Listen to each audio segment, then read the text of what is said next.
ভাগ্নের সাজার রায় শুনে এজলাসেই স্ট্রোক করে প্রাণ গেল মামার। মাদক মামলায় 5 বছরের সাজা পাওয়া মিঠুন মিয়ার রায় ঘোষণার পর হঠাৎ করেই স্ট্রোক করেন তার মামা আইয়ুব। ছোটবেলা থেকেই বাবা মা হারানো মিঠুনকে নিজের সন্তানের মতো লালন পালন করে বড় করেছিলেন তিনি।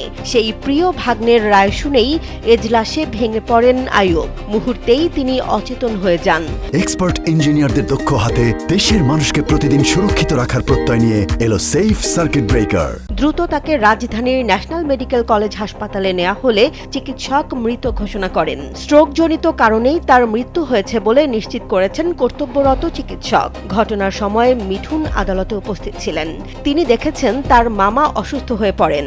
তবে মামার মৃত্যুর বিষয়টি পুলিশও তাকে জানায়নি।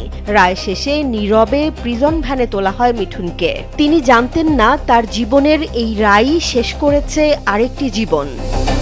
জেসমিন জাহান, কালবেলা।